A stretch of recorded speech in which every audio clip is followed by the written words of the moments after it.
Welcome to इन्फोपीडिया। मैं हूं मेहरवर्स और आप देख रहे हैं इन्फोपीडिया यूट्यूब चैनल। दोस्तों, आज की वीडियो हमारे ख़ास सब्सक्राइबर भाई शज़ेब की डिमांड पर बनाई जा रही है, जिन्होंने हमें कमेंट करके बताया कि भाई एरेंगल टॉपिक पर भी एक वीडियो बनाई जाए। तो शज़ेब भाई, अगर आप ये हमारी वीडियो देख रहे हैं तो प्लीज़ इसे लाइक करें और मज़ीद अपने दोस्तों के साथ शेयर करें। तो चलिए हम बिना वक्त ज़ाये के अपनी वीडियो को स्टार्ट करते हैं। दोस्तों, एरेंगल एक रियल स्टोरी है जो मैं आपको इस वीडियो में बताऊंगा। दोस्तों, एरेंगल की स्टोरी आप में से काफ़ी पहले से जानते होंगे, लेकिन इस वीडियो के साथ एक ऐसी स्टोरी भी जुड़ी हुई है जो शायद आप नहीं जानते। तो इस वीडियो को पूरा देखना। अगर आप इस वीडियो को पूरा देखते हैं तो एक बात तो आप समझ जाएंगे कि कभी कभी अपने हक के लिए लड़ना कितना मुश्किल हो जाता है, ख़ास करके तब जब सामने वाली एक ऐसी पार्टी हो जो आपसे कई गुना पावरफुल और स्ट्रॉन्ग हो। मज़ीद इस वीडियो को आगे बढ़ाने से पहले मेरी आपसे रिक्वेस्ट है कि अगर आपने अभी तक हमारे चैनल को सब्सक्राइब नहीं किया तो प्लीज़ इस चैनल को सब्सक्राइब करें और साथ ही बेल के आइकन पर प्रेस करें ताकि हमारी हर नई आने वाली वीडियो का नोटिफिकेशन आपको मिल सके।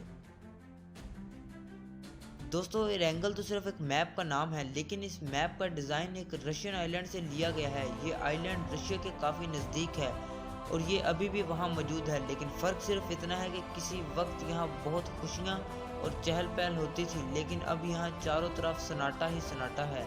इसका रीज़न ये है कि अब यहाँ कोई भी नहीं रहता और इस बात का जायज़ा आप पबजी से लगा सकते हैं।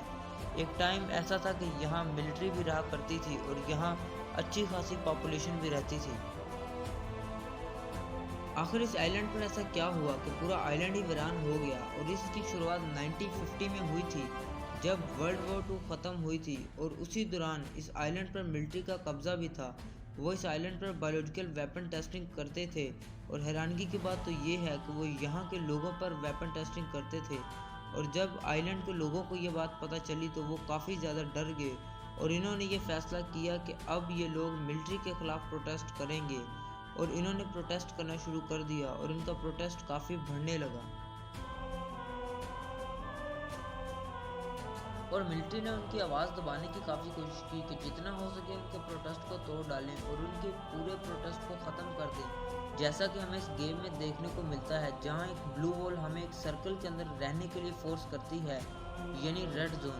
यहाँ जो प्रोटेस्ट हो रहा था अब वो दो पार्टीज बन चुका था। एक तरफ वो मासूम लोग थे जो अपने हक के लिए लड़ रहे थे और वो नहीं चाहते थे कि उनके ऊपर ये वेपन टेस्टिंग की जाए, और दूसरी जानब वो मिलिट्री थी जो उनको रोक रही थी। अगर देखा जाए तो यहाँ के लोगों ने बहुत ही स्ट्रगल किया मगर उनको कोई फ़ायदा ना हुआ, क्योंकि वो एक आम शहरी थे और ना ही उनके पास लड़ने के लिए हथियार वगैरह थे। और दूसरी जानब मिलिट्री काफ़ी स्ट्रॉन्ग और पावरफुल थी और उनके पास लड़ने के लिए काफ़ी हथियार और वेपन वगैरह भी थे।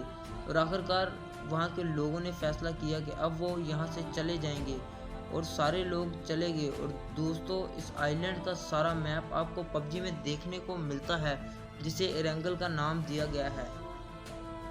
तो दोस्तों, इस वीडियो को पूरा देखने के बाद हमारे जहन में एक सवाल पैदा होता है और वो सवाल ये है कि जब हम गेम खेल रहे होते हैं तो हमारा इस गेम में क्या रोल होता है? वहाँ के लोगों का जो अपने हक के लिए लड़ रहे होते हैं, या फिर उस मिलिट्री का जो उन लोगों की आवाज़ को दबाते और उनके खिलाफ लड़ रहे होते हैं? तो दोस्तों, आप इस सवाल का जवाब हमें कमेंट करके ज़रूर बताएं।